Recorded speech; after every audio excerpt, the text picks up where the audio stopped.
Durante esta jornada, la Cámara de Diputados discute el proyecto que incorpora a tercero y cuartos medios a la subvención escolar preferencial, un debate marcado por la polémica, ya que durante la tramitación del presupuesto para el año 2014, esta iniciativa ya había sido rechazada. Queremos conversar más sobre el tema y por eso establecemos contacto desde Valparaíso con la ministra de Educación, Carolina Schmidt. Ministra, gracias por su tiempo. Buenas tardes.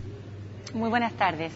Bueno, ¿cómo ha seguido de cerca usted esta discusión que se da en el Parlamento? Bueno, ¿cómo ve usted el panorama? ¿Se va a rechazar al final del día, finalmente?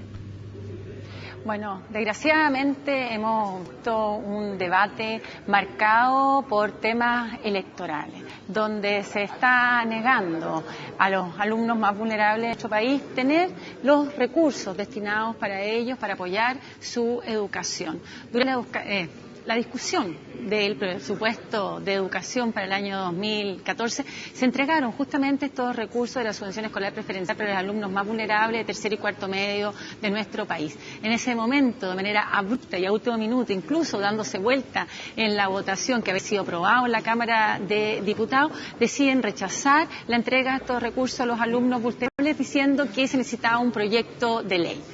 Hoy se envía un proyecto de ley a este Parlamento para que se permita entregar los recursos a los alumnos del tercero y cuarto medio. Sin embargo, cuando uno escucha nuevamente una vuelta de carnero de los parlamentarios de oposición en que hoy rechazan la entrega de esos recursos considerados en esta ley, justificándose en diversas medidas. Una ley, como la ley CEP, que ha sido transversalmente aprobada y alabada por justamente la eficacia que tiene en apoyar especialmente la educación de los alumnos más vulnerables de nuestro país, reconocida tanto internacionalmente como nacionalmente por las distintas evaluaciones y estudios, por su enorme y positivo impacto en la educación de los alumnos vulnerables.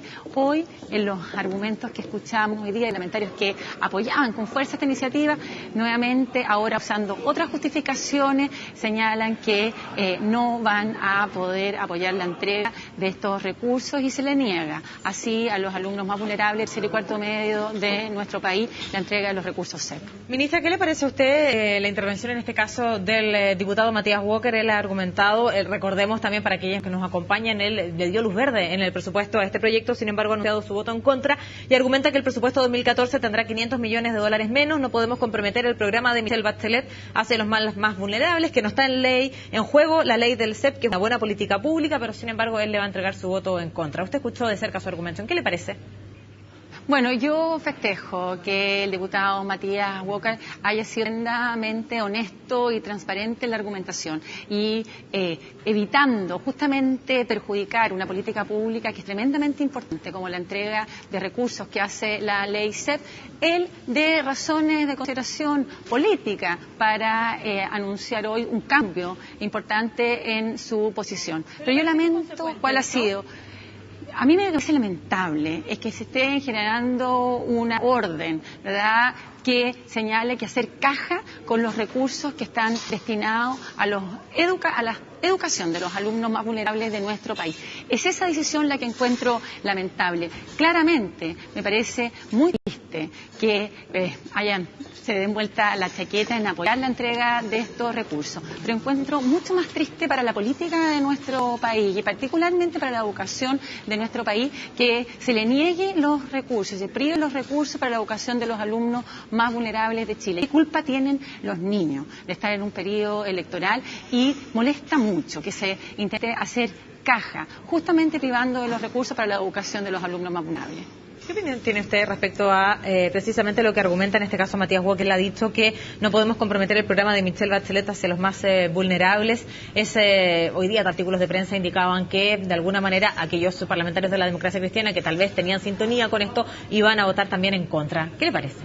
Lo encuentro triste y lo encuentro lamentable que una política pública que ha sido evaluada y que ha demostrado su eficacia y su eficiencia justamente en apoyar una educación más equitativa en nuestro país, en avanzar en un tema que necesitamos tanto, que es justamente apoyar la educación de quienes más lo requieren y que hoy, ¿verdad?, se decía hacer caja con ese dinero para utilizar en algo que no sabemos, en una política que no ha sido evaluada ni justamente testada y que se evite y se le niegue los recursos a través de la subvención escolar preferencial para los alumnos de tercero y cuarto medio para hacer caja e implementar una política que nadie conoce su resultado.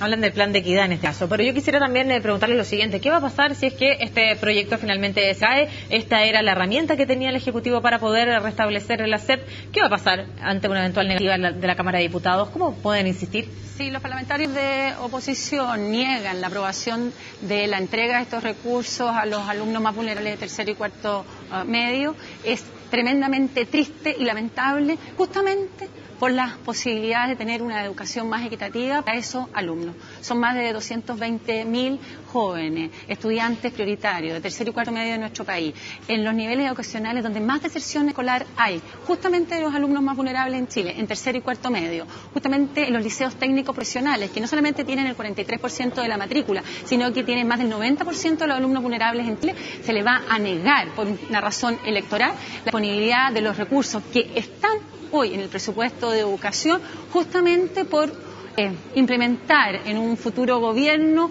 medidas que no tienen ninguna evaluación, que nadie sabe cuáles son, en vez de entregar con certeza que esos recursos van a ir a los alumnos más vulnerables en una política pública que ha sido transversalmente evaluada como positiva. Por eso le insisto en la pregunta: ¿qué va a pasar si es que el proyecto es rechazado? ¿No hay más instancias para poder restablecerlo? No hay más instancias, el gobierno ha hecho todo lo posible porque estos recursos lleguen a la educación de los alumnos más vulnerables de nuestro país mediante la ley de presupuesto, después de la solicitud de los parlamentarios a través de una ley especial, poniéndole todas las urgencias para que puedan estar disponibles, firmando todos los convenios. El 99% de los liceos municipales de nuestro país ya tiene firmados los convenios con el Ministerio de Educación para la utilización de los recursos SEP en toda la enseñanza media. Pero si esta medida es rechazada por los parlamentarios de oposición, esos recursos no van a poder llegar a la disposición de los alumnos de tercero y cuarto medio. Ministra, quisiera aprovechar este tiempo para llevarla a otro tema y que guarda relación con el nuevo cálculo del arancel referencial. Por eso es necesario incorporar nuevas variables para calcular el arancel referencial. Y le engancho al tiro otra pregunta: si es que esta nueva fórmula para calcular el arancel referencial al menos va a poder cubrir la totalidad del arancel que efectivamente cobran las universidades. Bueno, el arancel de referencia para las personas que nos escuchan es una herramienta muy importante porque justamente determina el monto de las ayudas del Estado a los estudiantes en becas y crédito. Este fue un procedimiento que se estableció en el año 2001 y que se ha incorporado hoy a todos los centros de formación técnica, los institutos profesionales, además de las instituciones universitarias, tanto públicas como privadas. Se está cambiando la fórmula de cálculo justamente para permitir una distribución más justa y más orientada hacia las reales necesidades de los estudiantes y de que manera integral pudiera asegurar una mejor calidad de la educación, incorporándole un tercer factor al cálculo del arancel de referencia que había sido ignorado y que nunca había estado presente y que es fundamental en una medida equitativa que permita justamente orientar las decisiones de educación superior y que tiene que ver con la pertinencia ocupacional que tienen las distintas instituciones, distintas carreras que ofrecen las instituciones, entregando justamente un incremento importante de recursos a aquellas instituciones y carreras que son más necesarias en el país y que presentan mejores oportunidades de desarrollo para los alumnos que las estudian. Ministra, y la vuelta a la pregunta es que hoy día la gran crítica con el arancel de referencia es que no cubre muchas veces, si es que un joven obtiene el 100%, ¿cierto?, en el arancel de referencia de beneficio, en este caso, está por bajo lo que cobran efectivamente las universidades, y ese ha sido siempre el gran problema. ¿Qué va a pasar respecto a eso? ¿Esta reformulación apunta a mejorar eso? Noticia. Exactamente, es una gran noticia en ese aspecto, porque sube fuertemente los aranceles de referencia, sobre todo en las instituciones que están entregando una educación más pertinente y mejor calidad, y en todas las carreras donde se requiere justamente mayor número de profesionales y que tienen alta empleabilidad y alto nivel de ingreso, produciendo un aumento importante de recursos de más de 20 millones de dólares que justamente ayudan a tener un mejor y más alto nivel de aranceles de referencias y pertinente a la realidad de nuestro país y a la necesidad de los estudiantes. Ya, usted dice que sube entonces el arancel de referencia. Así es, por lo tanto, sube los aranceles de referencia. Por lo tanto, se acorta la distancia con el arancel que cobra en este caso la universidad. ¿Pudieran las casas de estudio, en este caso, también aumentar su arancel para que la diferencia siga siendo la misma y el problema de los estudiantes siga siendo el mismo? Bueno, justamente la señal que entrega los aranceles de referencia es hasta el monto de que una determinada institución y carrera tiene pertinencia para poder justamente aportar con su educación tanto a los jóvenes como a la sociedad. Y es por eso que al incrementarse los aranceles de referencia en las instituciones y carreras que tienen mayor pertinencia ocupacional, es una importante señal también para los alumnos que decían estudiar en esa carrera. Hoy, gracias a la inclusión de esta nueva variable de pertinencia ocupacional, no solamente se permite incrementar fuertemente los aranceles de referencia, pero sobre todo que este incremento no sea parejo, sino que justamente guíe a los estudiantes y a los alumnos y a las instituciones para poder mejorar la calidad de la educación que entregan. ¿Y cómo se incluyen estas variables que usted las ha mencionado, cierto? Estamos hablando de la empleabilidad y el promedio de las remuneraciones de sus egresados. ¿Cómo se incluyen a la fórmula? Bueno, actualmente la fórmula considera dos factores solamente. Un primer factor, que es un factor de insumo, que es la calidad de los académicos que enseñan en las distintas instituciones, reflejado en el número de profesores con doctorados que tienen la jornada escolar completa o con magíster, el número de publicaciones que realizan.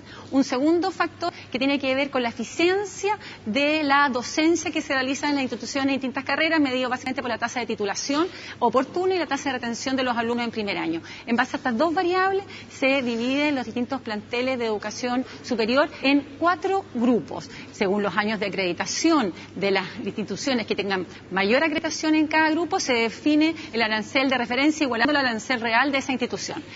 Con este cambio se agrega una tercera variable, luego de hacer esa división en estos 4 grupos, según la calidad justamente de los cuerpos docentes y la acreditación que se enseña, se aplica el factor de pertinencia ocupacional, incrementándose fuertemente aquellas aranceles de referencia en las instituciones y carreras que les entrega mejor calidad y oportunidades de desempeño, es decir, empleabilidad, así como de remuneración futura a los estudiantes.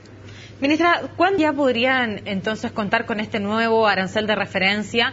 ¿Va a ser gradual o ya va a estar disponible para aquellos que ingresan a la universidad en el 2014?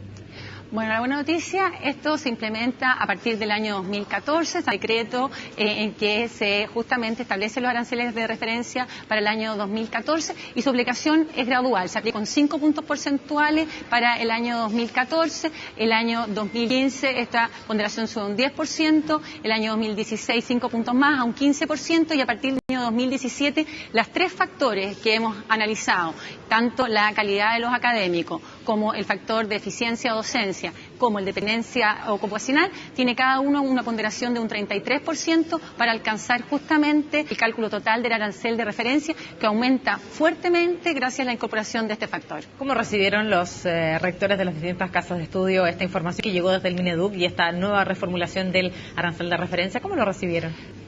Bueno, los rectores se les había presentado una propuesta por parte del Ministerio de Educación para reformular los aranceles de referencia en mayo del año 2012. Durante todo este periodo se discutió, analizó y escuchó a los distintos actores y se decidió justamente considerar algunas de las propuestas realizadas por ellos en términos de una aplicación de este factor que no reemplazara completamente el sistema anterior, sino que se incluyera como un factor adicional y que se corrigiera este factor de pertenencia ocupacional por nivel socioeconómico, justamente respetando las diferencias que había entre regiones y los distintos niveles socioeconómicos en el nivel de contacto y renta, sobre todo en los primeros años.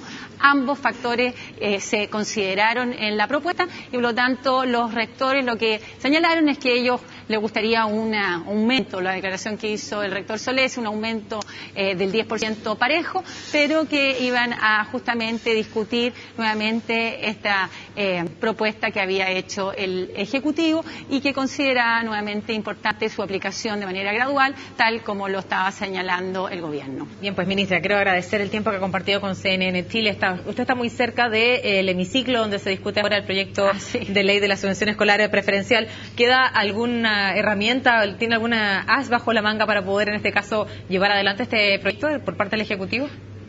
Bueno, desgraciadamente, y como vimos hoy en titulares de varios medios de comunicación, aquí hay una razón electoral importante y un alineamiento, por lo tanto, nosotros hemos hecho todos los esfuerzos para poner esos recursos a disposición de justamente los jóvenes estudiantes más vulnerables de nuestro país, pero finalmente si hay una alineación desde ese punto de vista política con la campaña que impide que se entreguen esos recursos y no tenemos la mayoría, va a ser imposible poder entregarlo.